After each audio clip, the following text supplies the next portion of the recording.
नमस्कार, news India देख रहे हैं आप। मैं हूं आपके साथ पूजा मोहन पांडे। स्वागत है आपका हमारी खास प्रस्तुति किसका गढ़ छत्तीसगढ़ में। छत्तीसगढ़ विधानसभा चुनाव के पहले चरण में 20 सीटों पर चुनाव खत्म हो चुका है। अब 17 नवंबर का सभी को इंतजार है, क्योंकि 70 सीटों पर दूसरे चरण के लिए वोटिंग होनी है, जिसको लेकर कांग्रेस और मुख्य विपक्षी पार्टी यानी कि बीजेपी ताबड़तोड़ मेहनत कर रही है। अब बस्तर के बाद सरगुजा जिले की सभी सीटों पर दोनों ही पार्टियों का खास फोकस। इस कड़ी में कांग्रेस नेता राहुल गांधी सरगुजा जिले के दौरे पर रहे, जहां एक बड़ी चुनावी आम सभा को संबोधित किया।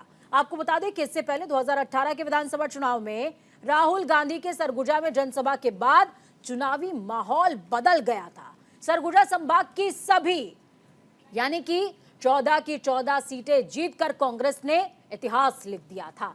2018 में सरगुजा के सीतापुर की सभा में राहुल गांधी पहली बार किसानों का कर्ज माफ करने और धान का बोनस देने की बात कहकर गए थे, जिसे सरकार बनने के बाद कैबिनेट की पहली बैठक में पूरा किया गया।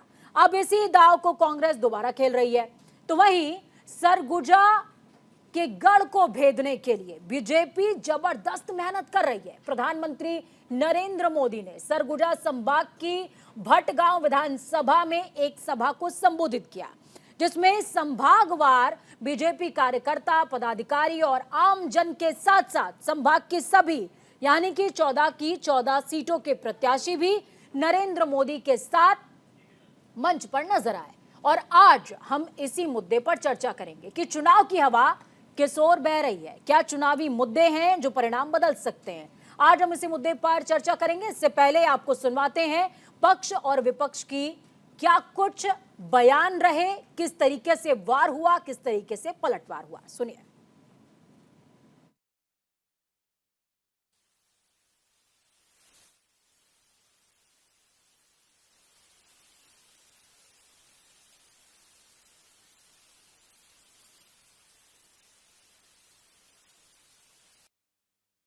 अगर ऐसे ही राहुल गांधी जी मोदी जी को फॉलो करते रहे तो निसंदेह जो उनकी छवि है वो स्वच्छ होते जाएगी। आखिर मोदी जी पीछे पीछे जाने की अपेक्षा मोदी जी की विचारधारा को राहुल गांधी जी अपना दे।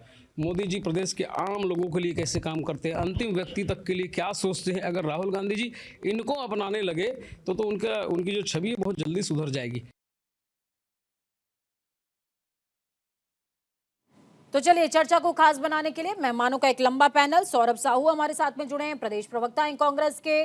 सौरभ जी, बहुत स्वागत है आपका। वासु शर्मा मीडिया पैनलिस्ट हैं बीजेपी के। अनिल पुसतकर जी स्टेट हेड हैं एमपी और छत्तीसगढ़ के। आप तीनों का ही बहुत स्वागत। चर्चा की शुरुआत कांग्रेस के साथ, क्योंकि आज कांग्रेस के हाथ को मिला है राहुल गांधी का साथ। राहुल गांधी एक बार फिर से सरगुजा पहुंचे हुए थे।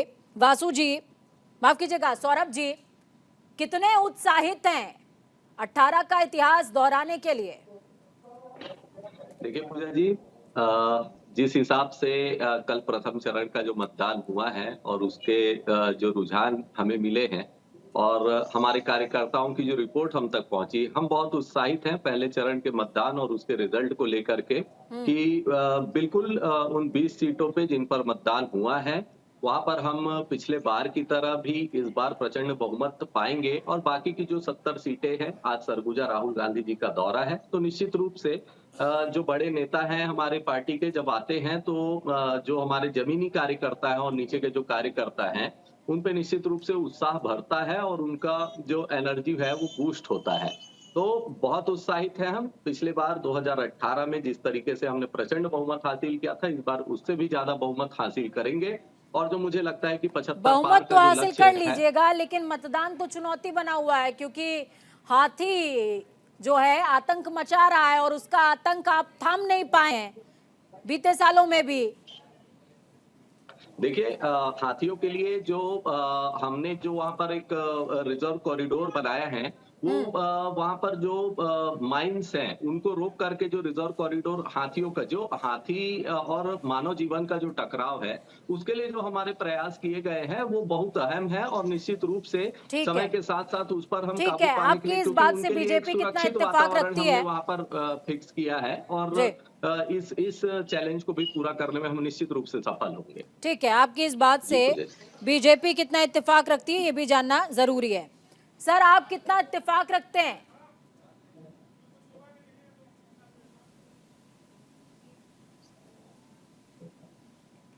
वासु जी, कितना इत्तेफाक रखते हैं आप सौरभ जी की बात से? आपका फ्रेम म्यूट है शायद, उसको अनम्यूट कीजिए प्लीज। ठीक है जी। जी, मैं आ रही ये है कहना आपकी आवाज। चाहता हूँ बिल्कुल आ रही जी, है, मैं पूरी ये करें अपनी कहना बात। चाहता हूँ कि कांग्रेस पार्टी ने छत्तीसगढ़ में इस 5 साल में बेसिक इंफ्रास्ट्रक्चर और मूलभूत सुविधा के लिए कोई भी काम नहीं किया है। विकास के काम छत्तीसगढ़ के अंदर ठप पड़े हुए हैं। आपने बात हाथियों की लगातार क्षेत्र में लोगों के फसलों को बर्बाद कर रही है, लेकिन कांग्रेस पार्टी इस 5 साल में कोई हल नहीं निकाल पाई और जनता का फसल बर्बाद हो रहा है। इन्होंने केवल केवल तुष्टीकरण की राजनीति की और कवर्धा और बीरनरपुर का आप मामला देख सकते हैं। लगातार इन्होंने ऐसे राजनीति की जो जो छत्तीसगढ़ में इससे पहले कभी नहीं देखा गया। और जनता इस 5 साल का, क्योंकि पहले भारतीय जनता पार्टी की सरकार लगातार थी और इस बार वर्तमान में 5 साल कांग्रेस की सरकार थी, तो वोटरों के पास एनालिसिस करने का मौका है। क्योंकि बस्तर की जनता इस बार एनालिसिस की है कि बस्तर में जो 15 साल का विकास था इस 5 साल में ठप पड़ गया, तो जनता ने एनालिसिस करके इस बार वोट दिया है। बिल्कुल, जनता ने एनालिसिस किया है, उसके बाद वोट दिया है। अनिल जी के पास में जाऊंगी। अनिल जी, देखिए, सरगुजा का जब हम जिक्र कर रहे हैं तो सरगुजा यानी कि छत्तीसगढ़ का उत्तरी भाग, अंबिकापुर, सूरजपुर, बलरामपुर, कोरिया, जशपुर, तमाम वो सीटें जिस पर चर्चा बहुत जरूरी है, क्योंकि बीजेपी हो या कांग्रेस दोनों ही जानते हैं कि जितना इंपॉर्टेंट बस्तर था उतना ही इंपॉर्टेंट सरगुजा भी है। क्या कहेंगे? बिल्कुल सही सवाल है आपका।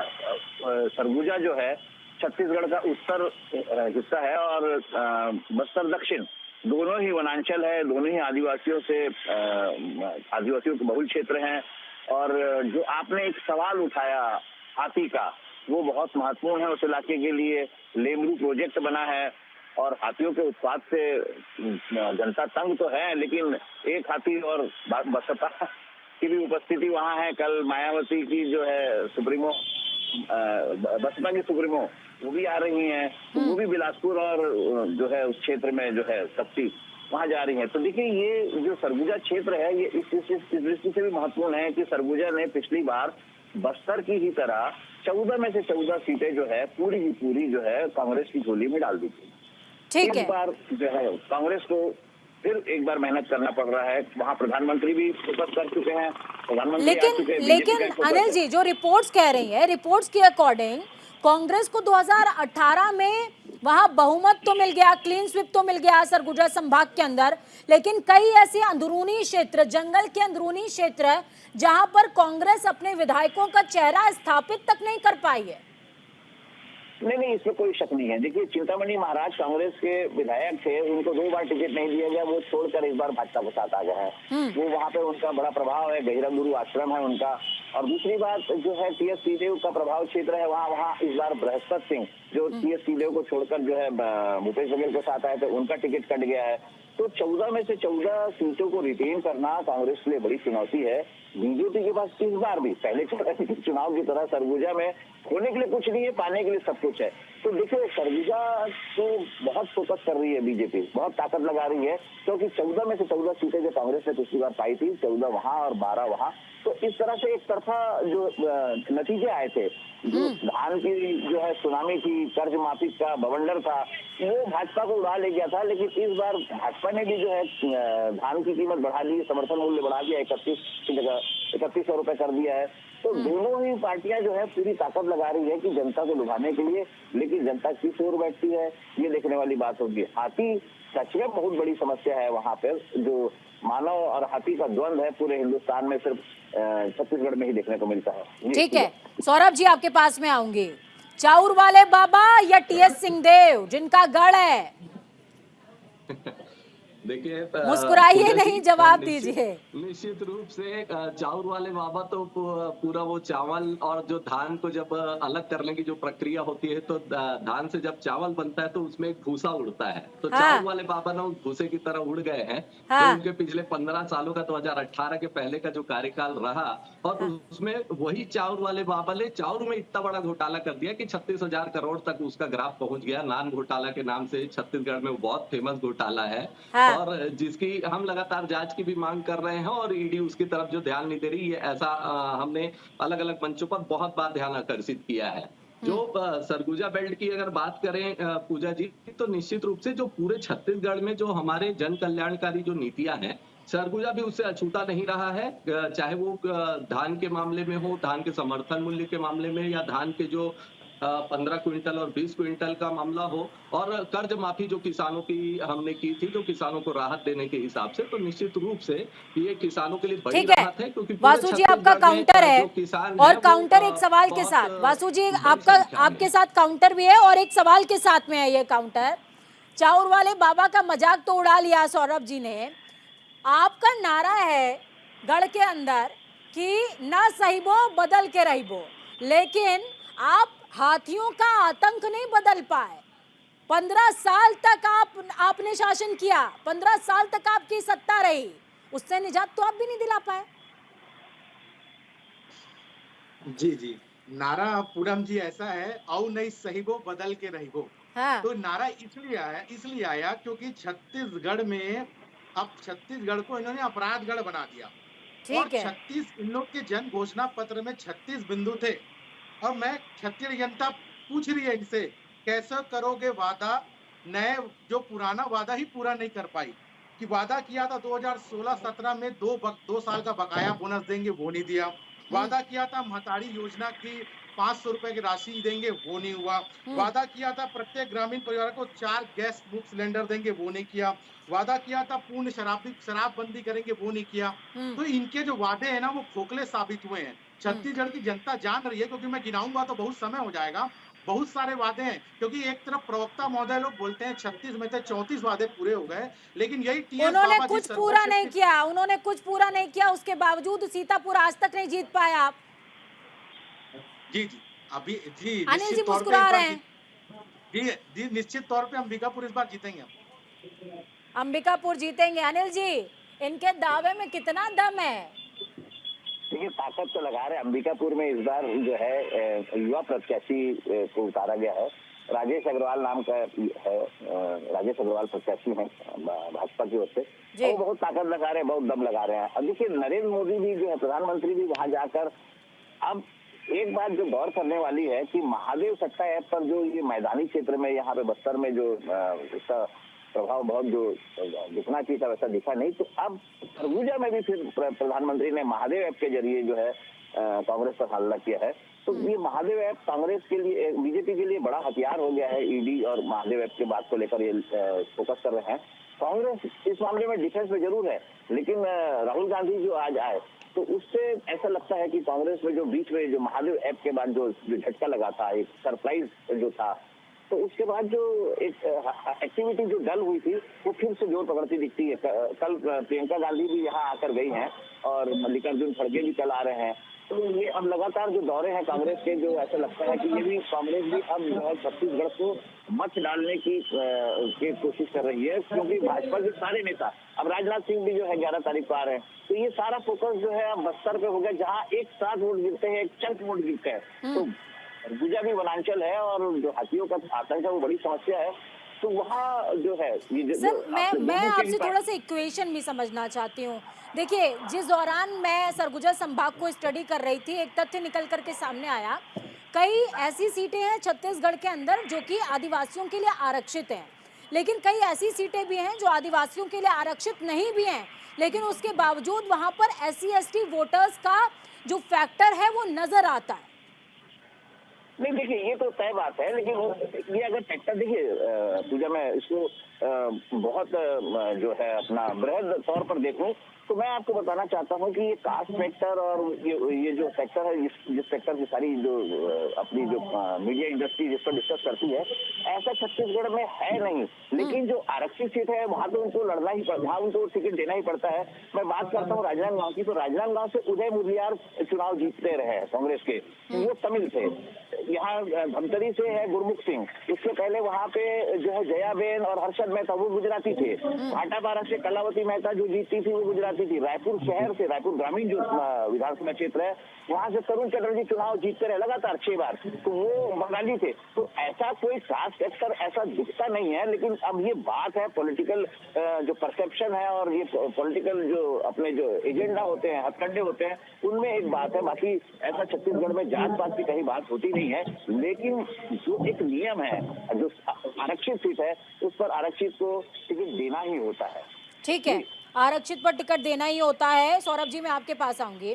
सौरभ जी, 70 सीटों में से 34 हाई प्रोफाइल सीटें जिन पर सभी का फोकस रहता है, ज्यादातर सरगुजा संभाग से आती हैं।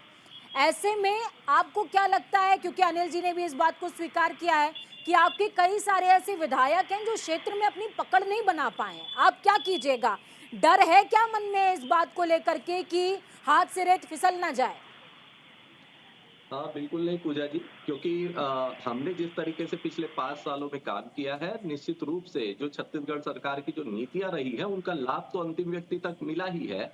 तो उसकी वजह से कहीं पर भी मुझे नहीं लगता। और जिस तरीके से आप देखेंगे छत्तीसगढ़ में माहौल है, विश्वास का पर्याय कांग्रेस पार्टी है, और कांग्रेस की सरकार पर भरोसा जो बरकरार है वाली बात हम लगातार कह रहे हैं। भूपेश है तो भरोसा है की बात कह रहे हैं, उस पर निश्चित रूप से हमें पूर्ण रूप से विश्वास है। और नहीं, जनता पर भी भरोसा पूरा बरकरार विश्वास है, आप किस क्योंकि बात जिस पर कह रहे हैं? तरीके किस से पर भरोसा बरकरार है? भूपेश बघेल पर कांग्रेस के भरोसा ऊपर बरकरार है, या जो उस क्षेत्र के प्रत्याशी थे, जो उस क्षेत्र के विधायक थे? क्योंकि उनको तो लोग कांग्रेस की पहचानते बात तक अगर नहीं है, मैं कर कई रहा हूं ऐसे तो क्षेत्र हैं। कांग्रेस के प्रत्याशी भी उसमें आ जाते हैं, कांग्रेस के कार्यकर्ता भी उसमें आ जाते हैं, और निश्चित रूप से जो मुख्यमंत्री है, क्योंकि वो सबका नेतृत्व करते हैं, तो उनकी भी बात इसमें आ जाती है। तो पूरे के पूरे कांग्रेस पार्टी की बात मैं कर रहा हूँ पूजा जी यहाँ पर। और वो विश्वास इसलिए भी कायम है यहाँ पर क्योंकि 2018 में जिस तरीके से हमने बात कही थी, उसको लगातार हमने पूरा किया वासु जी, है। काउंटर है लगभग आपका। 90% से ज्यादा वादे हमने पूरे कर दिए हैं। पूजा जी, इसके ऐसा है विपरीत अगर सरगुजा देखेंगे तो संभाग कहीं ना में कहीं भाजपा इन्होंने जो अपने अपने घोषणा पत्र विधायकों में के टिकट 2008 की काटने बात पड़े, कह लीजिए, और पूरे 2013 की बात छत्तीसगढ़ कह में लीजिए, देखेंगे तो जो 22 किसानों को समर्थन विधायकों मूल्य के देने टिकट का बात काटने पड़ करती गए, थी, बोनस क्योंकि देने का क्षेत्र बात की करती जनता थी, की नाराजगी ऋण विधायकों माफी के की प्रति बात इतनी करती ज्यादा थी, और है, किसी तरीके आप के इसको वादे और भी पूरे करते विधायकों नहीं के थे। टिकट ठीक काटने है, कांग्रेस को लेकिन ठीक छोड़ है, दिया। ये कह रहे हैं टिकट नहीं काट पाए। वासु जी, कह रहे हैं कि कमल और हाथ, आप कह रहे हैं कि हमारा जो प्रत्याशी है वो कमल का निशान है, ये कह रहे हैं हमारा प्रत्याशी कोई और नहीं बल्कि हाथ है, भूपेश बघेल है। क्या इसी थ्योरी पर बीजेपी भी चल रही है? क्योंकि प्रधानमंत्री को ही आपने चुनाव प्रचार के लिए आगे किया है, प्रधान सेवक। जी जी जी पूजा जी, देखिए भारतीय जनता पार्टी के वरिष्ठ प्रधानमंत्री होने के बाद भारतीय जनता पार्टी के वरिष्ठ कह रहे हैं वो हर प्रदेश में चुनाव प्रचार में जाते हैं। इसके मतलब ये नहीं है कि छत्तीसगढ़ की लीडरशिप में कोई दिक्कत है, वो ठीक हर है, प्रदेश में प्रचार में जाते हैं और अपनी क्योंकि लोकप्रिय नेता ठीक है। है, उनकी बात तीन जनता अपने जो सुनती है। उम्मीदवार आपने उतारे हैं उनके नाम बताइए, जिनको सरगुजा संभाग में जो जनता है वो बहुत अच्छे से पहचानती है। मैं उनका सर्वे करवाऊंगी। जी, सब हमारे राजेश अग्रवाल जी है, उनको अंबिकापुर में आप देख लीजिए, बिल्कुल अच्छे से सब लोग जवाब पहचानते अनिल जी हैं। देंगे इसका, सोच के बोलिएगा। जी जी बिल्कुल, आप पता अनिल जी से पूछ लीजिए, वरिष्ठ पत्रकार हैं, बिल्कुल मैं सम्मान करता हूं उनका। अनिल जी पूछे क्षेत्र के लोकल हैं, राजेश अग्रवाल जी बिल्कुल पहचानते हैं उनको, जनता पहचानती है। मैं तो ये कह रहा हूँ ना पूजा जी, एक ही नाम गिना पाए आप, जी 2 नाम और बाकी रह जाते हैं। आवाज आपकी नहीं मिल रही है। 2 नाम और बाकी रह जाते हैं वासु जी, बहुत लाउड बोल रही हूं मैं, आवाज नहीं आई, ऐसा तो हो ही नहीं सकता। नहीं, हेलो, चले, वासु जी का संपर्क टूट गया है या शायद वो सुनना नहीं चाह रहे हैं। अनिल जी इस नाम से कितना इत्तेफाक रखते हैं और जनता में इनकी कितनी पैठ है? नहीं, राजेश अग्रवाल जो है वो, इसमें कोई शक नहीं है कि बहुत मेहनत कर रहे हैं, और सीएस सिंहदेव जो है उनको टक्कर दे रहे हैं। सीएस सिंहदेव जो है उप मुख्यमंत्री रहे हैं, उस क्षेत्र में उनका प्रभाव है, राजघराने से हैं, और उनको पराजय का भी उनको ऐसा लगता है करके कि नहीं मिली है। लेकिन जो चुनौतियां हैं असंतोष की जो चुनौतियां, कांग्रेस के साथ दिक्कत ये है कि कांग्रेस के साथ जैसे जो गहिरा गुरु आश्रम के जो है चिंतामणि महाराज है, उनका टिकट जो पिछली बार भी काटा था, इस बार भी नहीं दिया। वो विधायक रहे थे, हारे नहीं थे, तो वो कांग्रेस का साथ छोड़कर बीजेपी के साथ आ गए। तो ऐसा 2-3 और क्षेत्र हैं जहां पर इनको असंतोष झेलना पड़ रहा है। लेकिन कांग्रेस ने वहां प्रत्याशी भी बदले हैं, प्रत्याशी चयन में जो है कांग्रेस, देखिए टिकट काटने की बात तो थी, तो बीजेपी के पास मात्र 13 विधायक थे, 13 में से उन्होंने एक बिलासपुर क्षेत्र के शायद बेलतरा से टिकट बदला है, लेकिन कांग्रेस से तो 22 प्रत्याशी बदले हैं। तो वो एक बड़ा फैक्टर है असंतोष का। सौरभ जी, तो भी कांग्रेस सौरभ जी, इस पर बहुत जल्दी से जवाब दीजिए। 22 प्रत्याशी बदल दिए आपने, आप खुद अपने प्रतिनिधियों के कार्यशैली से संतुष्ट नहीं है, जनता कैसे हो जाए? बहुत जल्दी जवाब, इसके बाद वाइंड अप करूंगी मैं। जी हमारे पास तो इसका सीधा सीधा जवाब है कि हमारे पास जो योग्य कार्यकर्ता है उनकी कमी नहीं है। जो आला कमान को या शीर्ष नेतृत्व को लगता है कि जो हमारे विधायक हैं उनसे भी अच्छे उम्मीदवार हमारे पास है, विधायकों के कार्य बहुत शुक्रिया आप तीनों ही लोगों का हमारे साथ जुड़ने के लिए, चर्चा को खास बनाने के लिए। देखिए, लगातार आप चर्चाओं में बस्तर का जिक्र सुनते रहे होंगे और आपने सुना होगा कि जिसने बस्तर जीता उसने छत्तीसगढ़ जीता, लेकिन सरगुजा को भी कम मत समझिए साहब। उत्तरी कोना है, उत्तर सशक्त है तो प्रदेश सशक्त है। कौन मारेगा बाजी और कौन चित हो जाएगा, ये देखने वाली बात होगी। वक्त छोटे से ब्रेक का, ब्रेक के उस पार खबरों का सफर लगातार जारी, बने रहिए न्यूज इंडिया के साथ, क्योंकि हम हैं राष्ट्र की आवाज।